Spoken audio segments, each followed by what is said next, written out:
Lisa is a notary public working at a bank in New York State. A customer, Mr. Thompson, approaches her to notarize a stock transfer document that will transfer a significant number of shares to his daughter. Mr. Thompson presents a completed stock transfer form and his government-issued ID. While reviewing the document, Lisa notices that Mr. Thompson appears confused about some sections of the form and hesitates when she asks if he understands the implications of transferring the stocks.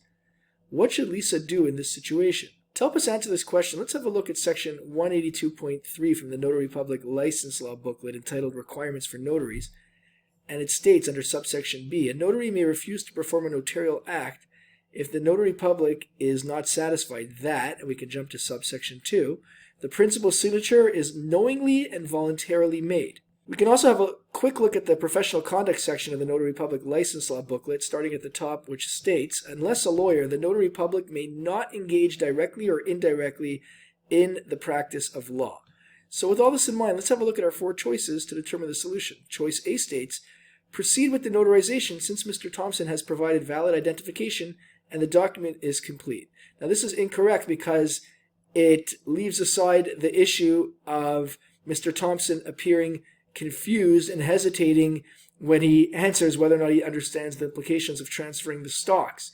As I read from the law before, Lisa, as the notary public, must ensure that Mr. Thompson is signing knowingly and voluntarily, and because he's confused, she cannot be sure of that. Therefore, she should not be proceeding with the notarization of the circumstances, and choice A is not the correct solution. Choice B states, complete the notarization after explaining the details of the stock transfer to ensure Mr. Thompson understands. Well, this is incorrect because, as I read from the professional conduct section before, Lisa, as a notary public and not an attorney, cannot give legal advice. And if Lisa was to explain the details of the stock transfer, that falls under the guise of legal advice. Therefore, choice B is also not the correct solution. Choice C states, recommend that Mr. Thompson seek legal advice before proceeding and postpone the notarization. Well, this seems to be the correct solution and the prudent course of action for Lisa, but before we mark it as the correct solution, let's have a look at choice D just to be sure.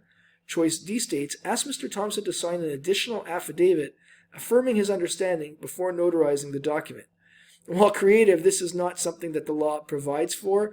If Lisa is uncertain as to whether or not Mr. Thompson is signing knowingly and voluntarily, then Lisa should not be notarizing whether or not she has Mr. Thompson sign an additional affidavit, and therefore choice D is not the correct solution, which indeed leaves choice C, recommend that Mr. Thompson seek legal advice before proceeding and postpone the notarization, as the correct solution.